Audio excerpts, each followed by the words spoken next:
Coming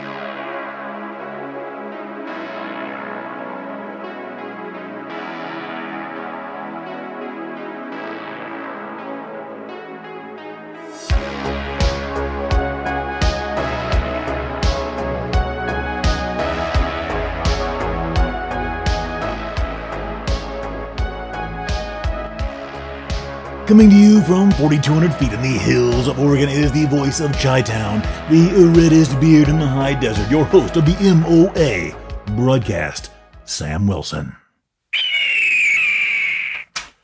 All right, folks, we got a fantastic show lined up for you today. Let's jump right in and get to it. This is episode 35 of the MOA broadcast. I want to thank you for all of our listeners and supporters, whether it's on Spotify, Apple, Amazon, YouTube, or Patreon, or wherever else you may get the podcast. Thank you for your support. We appreciate it. If you have any questions, suggestions, or feedback, don't hesitate to send us an email at info@gearconvoy.com. And gearconvoy.com is our website. That's where you can find more information about the broadcast, the video version, and all that kind of stuff. So let's jump right into our show highlights. We go to Australia first. A Sydney shark attack by a limb-chomping killer great white shark. Starting fires for fun. A brutal jogger beatdown, and a flare-launching granny goes ballistic. Okay, it's going to be an interesting one, folks. Let's get to it. You know, I was working on the show last night. We put the show out early morning here in the U.S. so that everybody on their way to work here in the States anyway, on the different time zones, has it available for their drive to work if they want their commute, or when they first get to work and they're having that cup of coffee and they're trying to ease into the day. You got something kind of entertaining and lighthearted to take your mind off the terror that's about to come at your job. But I was watching a movie, Batman 89. Now, if those of you not familiar with the lingo, Batman 89 refers to the Batman film that was made in 1989 or released or whatever with Michael Keaton. That was the first of the Michael Keaton, reboot series when they did it all with Tim Burton and all that. And I mean, what a phenomenal movie. And I mean, that movie was massively successful for a very good reason. It had a good plot, good acting, big stars, all that kind of stuff, excellent direction and so forth. Completely redefined the whole superhero genre. Prior to that, Superman, the movie, had kind of done that as well. It was a massive success. And then Batman 89 came along, and I mean, there were all the licensing deals, the toys, the, Happy Meals and the different fast food franchises and everything. It was a humongous success. And it really had the, kind of set the tone for all these superhero movies to come by having a darker tone and feel to the whole thing. And it's just kind of interesting because Tim Burton directed that one and the sequel, which was Batman Returns. And it is, there's a stark contrast. You can easily tell they're very, very separate films. They do not even feel like the same, they're in the same series almost because they're so different. And from what I've read, and I'm not in the industry, so I don't really know, but from what I've read, the studio had a very tight control on, Burton and the whole thing in the beginning because they were scared to death of how much money it was costing. And, there were big names involved, and it was a totally new thing back then. Superhero movies were not the extremely bankable thing that they became in the coming years. So they had a pretty tight, leash on Burton and everything else. And I think, honestly, that is what helped keep the whole thing true to that dark, gritty theme and feel. Because if you watch the second one, Batman Returns, what happened was, I believe, because of the success of Batman 89, they kind of let Burton have a lot more free reign. And you see a lot more of Burton, in my opinion, that kind of quirkiness and the zany over the top and the humor and everything else. You see a lot more of that in Batman Returns. And I just don't think that it felt the same. Batman Returns is a solid movie. It's a good sequel. I enjoyed it. I don't even consider it on the same level as Batman 89. And I mean, the villains were just, it almost had that corny kind of campy feel to it that they were trying to get away from the old Adam West TV series, in my opinion. And the movie, I think did I pull it up here? Let's see. At the box office, I don't think it came even close to, look at this. The Batman 89, the original film, grossed approximately $413 million worldwide. That was in 1989. That's getting close to $1 billion in today's money. The sequel was still very successful. It did 266.8 million worldwide. That is still very, very good numbers. That would be, sneaking up on 500,000 today. But yeah, it didn't come anywhere close to the original. And I think part of that was part of it. It just, the penguin was kind of goofy and everything was just kind of campy and everything. Michelle Pfeiffer and Danny DeVito both did amazing jobs, but the film just wasn't the same. So anyway, now you know what I was thinking about while I was preparing the show for today. Let's go ahead and hop right into it. Now, one of the things we try and keep on track here at the MOA broadcast is keep it from becoming just a news show or commentary. And as you know, we steer clear of politics. We report on things that get political in nature. That's unavoidable. But we don't get into the political side and support one or the other. We just basically give you the facts and let you do what you want with that information. But the roots of the show really boil down to make it out alive, a survival and preparedness-based show. So the question is, can you start a fire? And, on almost all the bushcraft and outdoors forums and knife forums and everything, fire is always the number one skill. It usually goes fire and knives and stuff like that are the two most talked about topics. And with good reason, they're both extremely important. So, but my point is, as far as this show, I've tried to not just do the exact same thing that you can get everywhere. Like if I wanted to talk about, guys love firearms. I have and own firearms and so forth, like many of you do, and for various purposes. If I want to sit here and talk about firearms, man, there are a million shows, podcasts, videos, and everything else to get that info from. So I try and give this a real world feel and not just talk about the same thing that everybody else talks about endlessly. Not that there's anything wrong with those shows or whatever. But, occasionally we're going to overlap with things that are extremely popular, and fire is one of the most talked about topics. So the question is, after all that blathering, let's get to it.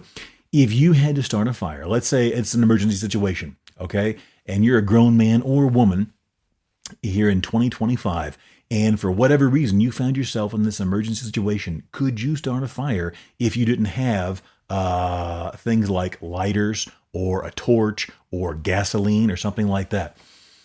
That's an interesting question. Now, a lot of people that practice bushcraft or woodcraft or whatever you want to call it would easily be able to say yes. But if you can't, and here's the thing, I do get it. If you live in a city, the things you encounter on a daily basis, because I've lived in the city and in a number of large cities across the U.S., and I currently live in the middle of nowhere here in the hills of Oregon. You may not ever find yourself in this situation, but what if you do? We read these stories all the time about people that are hiking or they have a car breakdown. There was an article we had, or a story we had a couple of months ago about a guy, him and his family were from San Francisco, I believe. And so they're city dwellers. I think he was a software tech or something like that. They wound up breaking down, actually not too awful far from here, in the hills of Oregon, in the snow, and they wound up dying. They couldn't get a fire started and everything else. It was a pretty tragic story. But could you do it? Something to think about. And can you do it? What is your lowest base level of tools and requirements to get that fire going? Could you get it going with just a lighter? Could you get it going with just a match? Could you get it going with just a knife and a ferro rod? Interesting things to think about. And here the other thing is, if you don't have those skills, like I heat with wood in the wintertime. So I literally start a fire anywhere from 1 to 5 times a week, or maybe more, if I let the stove go out while I'm away from the house or in the shop or whatever else. Okay, so I'm pretty comfortable with that skill, and I've got dozens of videos of me on my YouTube channel starting fires with ferro rods and matches and so forth to demonstrate my knives and other things. But ask yourself, if you can't do that, if you can, good for you. Don't let it slip, because that is a perishable skill. It's very easy to lose that skill. And if you can't, you should try it sometime. We're not talking about starting fires for arson or forest fires, obviously, but the ability to start a fire in an emergency situation for survival is very important. It also gives you a sense of confidence once you know you can do that, because most people don't think about that. It isn't something that comes up very often, but when it does, you may need it very quickly and very badly. And I'll give you real briefly, when we move on, get into some of our news stories here. One of the drills I used to do whenever I was being trained and whenever I was training myself and so forth, I would give myself a Swiss Army knife And it doesn't really matter which model, but the point is not some big buoy, not some big axe or, a saw, whatever, a Swiss Army knife with a pin blade and one strike anywhere match. And hopefully it was pretty dry that day because one match is not that much. But it really honed, and you had to start the fire with nothing but that. So I would go into the woods or out in the backyard or wherever I happened to be at wherever. And I would take, get my branches, get my kindling. Then you get your tinder, then you get your tinder dust, then you make a tinder pile, and so forth. And you had to get it in one match. And the point is, this is just like painting, okay? Whenever people are painting a house, a car, whatever, everybody wants to get to the point where they start spraying the paint. Let's rock and roll. Let's go, go. But just like building a fire, building a fire, it's all in the prep, okay? The hard part about painting really isn't applying the coating in most cases. If you're a decent enough painter, putting the coating on is actually pretty simple for the most part. Where the difficulty comes in is doing your prep work. If your prep work isn't solid, no matter how good of a sprayer you are or a brush and roller guy you are or gal, the bottom line is it's not going to look good. Same thing with a fire. No matter, how many matches you've got or whatever else your deal is, if you haven't done your prep thoroughly and you don't have a good tinder bundle and you don't have kindling and then the various levels of wood that you're going to feed this thing and you haven't done the preparation beforehand, you're going to have a bad experience. Now think about that if it's that difficult, because most people when they go out and try this the first time, if they're not used to doing it, they fail miserably. It takes several matches or they got to get some newspaper or lighter fluid or gasoline or whatever. That's in your backyard. Now think about if you're actually in a situation where you need to start a fire for an emergency purposes to keep warm or whatever else. It's not going to be so easy and the pressure is going to be on. I saw one of those survival shows, I don't know, it was several years ago.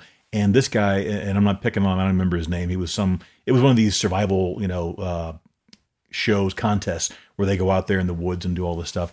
And he did everything textbook wrong. And one of the things he did was he was using his multi-tool, the knife blade on it to make some tinder. And because he was very cold and his hands are shaking and so forth. And he wound up just slicing his hand open because he was trying to hurry. And sliced his hand open bad. He was bleeding everywhere. Think about that. You're in the middle of nowhere where you can't dial 911. So anyway, that's the old saying, poor preparation makes for whatever it is, poor performance, yada, yada, yada. That's the thing though. It's all about the prep. Just like painting or just like a lot of things in life, really cooking, same kind of thing. It's all about the preparation. So, go out there and practice that. And when you get to where you can do it, and I'm not saying it's some monumental achievement, but when you get to where you can make your fire with, one match and your pocket knife, that's a pretty good spot to be in. You're going to have some confidence. You're going to feel good about that. And that's also a very handy skill. You're going to be fairly proficient at that point. So something to think about. That's our survival talk for today's episode. Let's see. Where are we at on the thing? Okay, let's jump right in. We go to Australia. A shark kills a surfer in Australia who lost a number of limbs, per the police. This article comes to us from USA Today, and I think it was the Sydney Times or some other newspaper. I combined the two articles. But a man was surfing with his friends over the weekend, and a large shark killed him. He was attacked brutally. The incident took place off the northern beaches in Sydney, the New South Wales police force said. 57-year-old father Mercury Salakis said saw the shark that killed him before he lost several limbs in the attack as his friends looked on in horror. A surfer was tragically killed by I don't know if this is accurate or not. Everybody always exaggerates the size of the animal, but experts and witnesses believe it was likely a 20-foot-long great white, which would be an enormous shark. Unless I've just gotten rusty on in fact, let's check out real quick. Let's see. What would be the greatest shark? Yeah, there we go. Let's see. What would that wind up being? Okay, the longest great white shark ever reliably measured was about 19 and a half feet long, though some estimates and unverified reports suggest it could be longer, blah, blah, blah. So that means this would be almost or approximately the largest shark ever seen by men. Now, it could be, it's certainly possible, but people always have a tendency, and you can see this in the herpetology world too, people always overestimate the length of snakes and so forth. Oh yeah, it was an 8-foot rattler and all this kind of stuff. And so, it's just a human thing. We all do it. I'm not trying to pick on them. I'm just saying that seemed like an awfully large shark. I doubt it was actually 20 feet long, but it could have been whatever. That does happen to be the record, though, was 19 and a half feet, according to that article I just read. Unfortunately, he did lose several limbs in the attack. And let's see here. It was more than 300 feet offshore, blah, blah, blah. 57-year-old man had been surfing with about 5 or 6 friends, and he was found, after the shark attacked, he was found floating in the surf and pulled from the water. Again, they suspect it was a large great white. He was unable to be saved despite life-saving efforts. No other injuries were reported, Duncan said. So that was the chief of police there. Man, what a horrible way to go. Have you ever seen a shark attack? I was watching, I saw it on social media a couple of years ago. There was this group of people, it was somewhere, it looked like either the Mediterranean or maybe it was in Australia. I don't know. But there were several boats floating, and they were all in a circle, kind of like a half circle, and people were jumping in the circle created by the boats in the ocean, obviously, and they were swimming. Dude, this shark came in and got this girl, and it looked exactly like it did in Jaws. This thing was enormous. It came up from underneath, grabbed a hold of her, and the shark just completely rolled over. You saw these huge fins. It made that woman look tiny. And then it was just gone. Just pulled her below the water. And that was it. But I mean, it was absolutely terrifying just to see from the video. And that was one I saw a couple of months ago where it was a poor guy. He was not that far from the shore. And it looked exactly like Jaws in the beginning of the first one. When that girl is swimming and it drags her back and forth. It literally came up. The guy didn't even know it was going. You see him look around.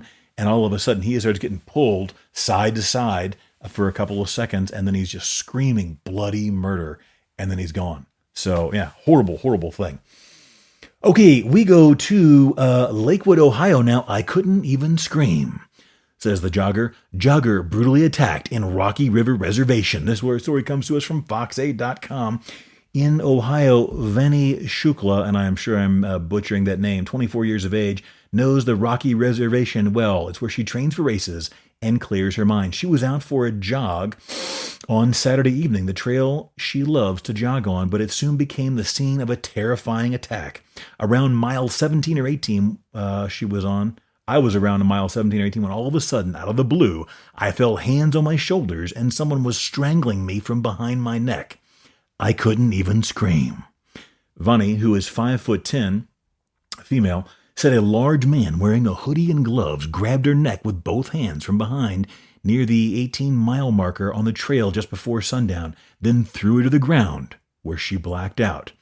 But not before putting up a fight. I tried to reach for my phone to hit the power button, because if you hit it a number of times, it will call 911. But I couldn't breathe.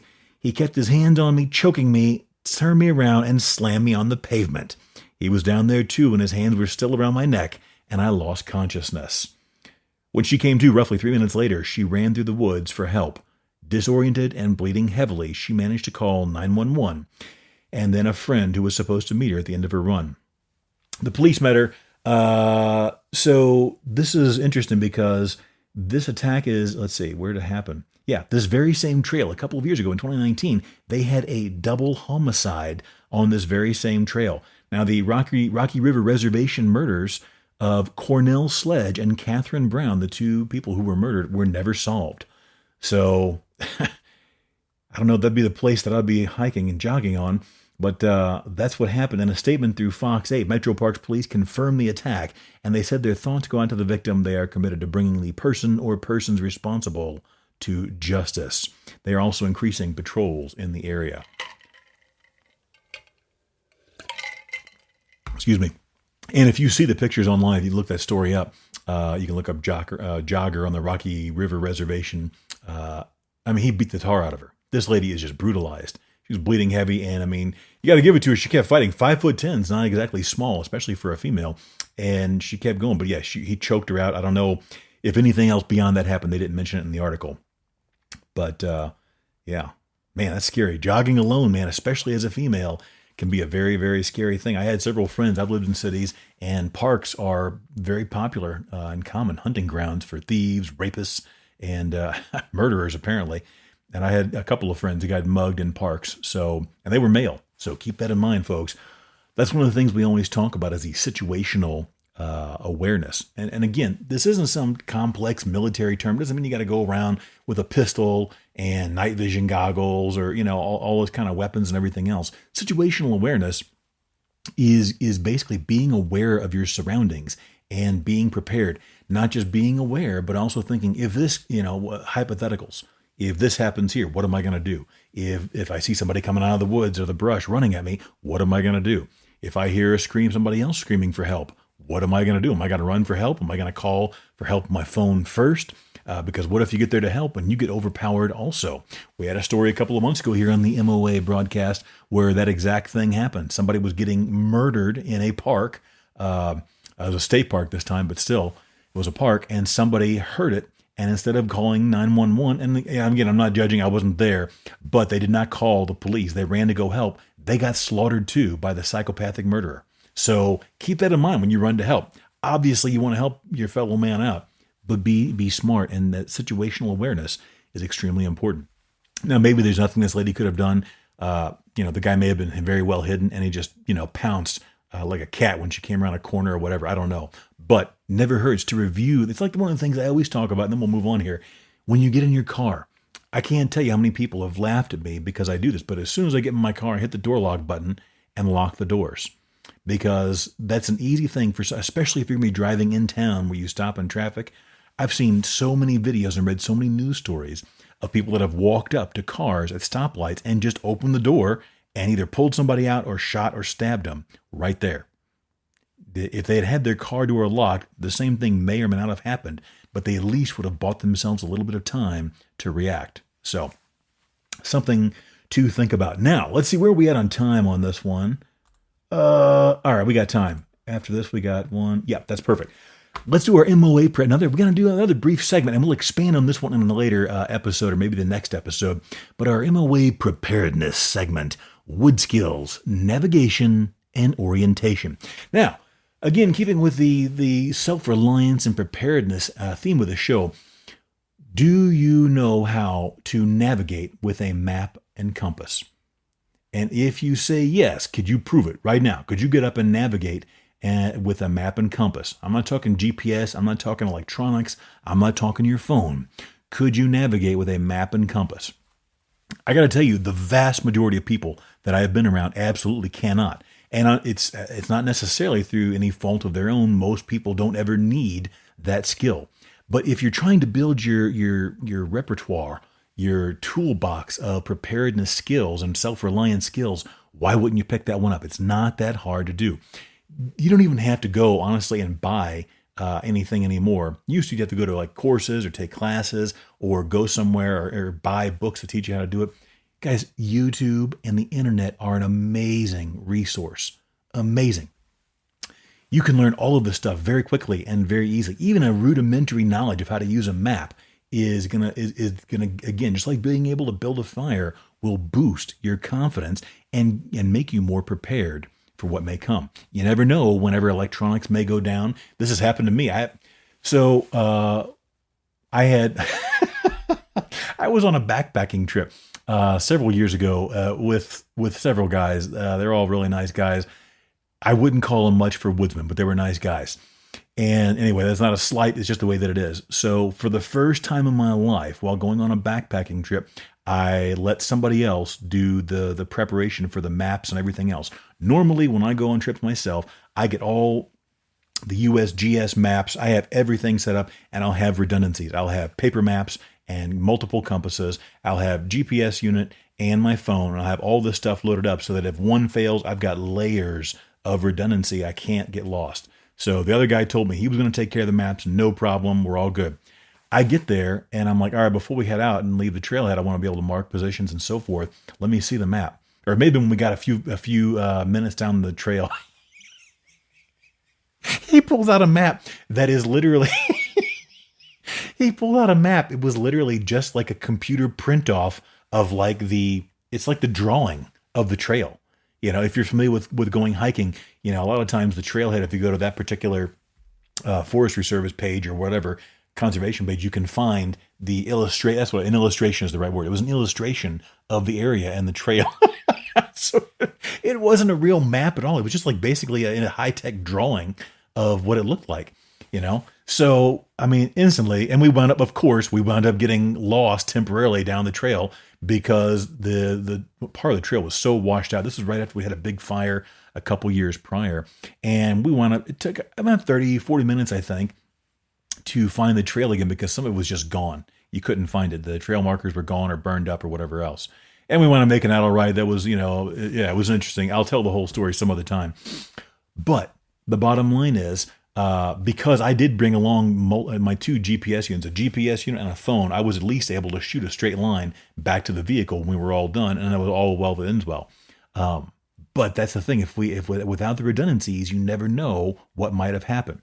So normally, though, I would have a paper map and so forth. And this is an interesting question I ask people. Do you even own a compass? I know a lot of people that don't even own a compass at all. And again, I get it. Most people don't go around and navigate and orient by a map and compass. But what if the electronics go down, or if your GPS? I've had GPS be inaccurate before, or somehow the information got mixed up or whatever. It didn't work out. I think that was it before they had the automatic software updates or whatever. That was early on in GPS. But you never want to rely just on one or the other. So anyway, that's going to be what we do there. Let's see. I had another story I was going to bring in here about GPS, but we're going to need to move on. We don't want to keep this dragging on too long. Let's go ahead and head to our last story here. For this, we go to Long Island. And folks, we'll get back to the navigation, the map and compass a little bit later, because for those of you, you may be thinking, why should I ever learn this? It's just like the fire skill. It's going to build your confidence, and you never know when you may be able to need that. And if you already do know how to use a map and or a compass, it may be time to take them out and brush them off and just go for a quick refresher and sharpen those skills, because like the fire building and all these type of skills, they're perishable. You don't keep them sharp, you wind up losing them. Okay, elderly woman shoots man in the face with a flare gun inside gated Long Island retirement community. This story comes to us via the New York Post. An elderly Long Island woman shot her neighbor in the face with a flare gun during an argument inside a gated retirement community, officials said Tuesday. Kathleen Schumann, 76, allegedly shot her 67-year-old neighbor in the face when an argument outside of their homes at the Belmont Vistas senior apartments, not related to the Del Boca Vista, in Florida. That's a Seinfeld joke for those of you that don't get it. In West Babylon on Monday evening, the development confirmed. The spokesperson for the development said, "We are aware of an altercation that occurred yesterday evening between two residents," the management company has said in a statement. The victim, identified by NBC New York as Richard Cutrone, was hospitalized but is expected to make a full recovery. Schumann was also treated for non-life-threatening injuries in the hospital, officials said. So this is horrible. You can watch the video for this. I mean, this guy's face is like, it's not, he doesn't look like he's going to die, but his face is pretty tore up on his right cheek. He wound up going to the hospital, and in the interview, they're asking him, they're like, what happened? He's like, I don't know. So there's some kind of disconnect on what caused the problem, but he's like, I've lived in all these different cities, around the country, and thought I was worried about my safety. I moved here to this retirement community, and I wound up getting shot in the face with a flare gun. And there was an altercation, man. I don't know, again, what sparked it all, but he's walking by, either walking his dog or walking, and her doorbell camera caught this. He's walking by, words look like they're exchanged, and she pulls out this flare gun and just blasts him right in the face. And then he tackles her and takes her to the ground and subdues her. Crazy, crazy story. Oh, shoot, I forgot. We got one more. Do we got time? Where are we at? Yeah, we got time. Let's go for it. Okay, this one's going to crack you up. I'll see if I can put some pictures up of these stories. Pardon me, folks. My throat is dry. We've had some wildfires out here. It's a little smoky, so my throat has been kind of taking a beating. Unruly Jack-in-the-Box customer gets socked after going ballistic on employees over missing curly fries. This comes to us again from the New York Post. An unruly Jack-in-the-Box customer got a big surprise after she accosted staffers over a missing curly fries order and found herself on the receiving end of a beatdown by fed-up workers. Footage from the fast food from the fast food joint believed to be in Spartanburg, South Carolina, allegedly, or according to the Daily Mail, showed a woman in a black beanie stomp up to the counter, shouting in the employees in the kitchen and demanding her missing items from her 3 combos. Do you understand me? You owe me 3 curly fries. You left my sister's, she yelled in footage circulating on social media. Fix my, or I will blow this whole up. Do you understand me? Fix it now.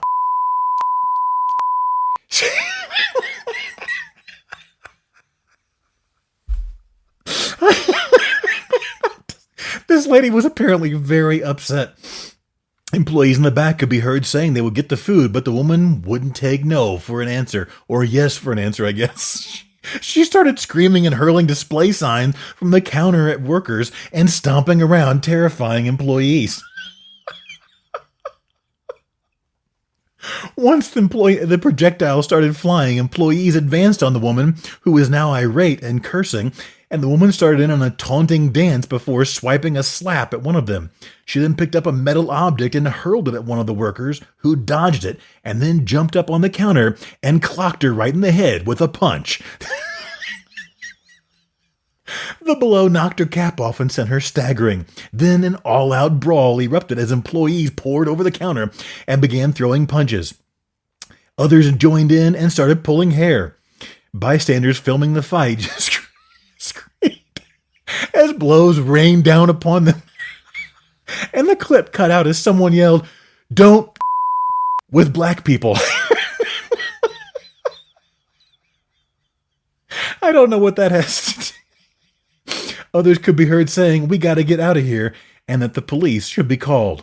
The woman continued her irate screaming as she left, shouting, "I will kill you. Don't mess with me, you."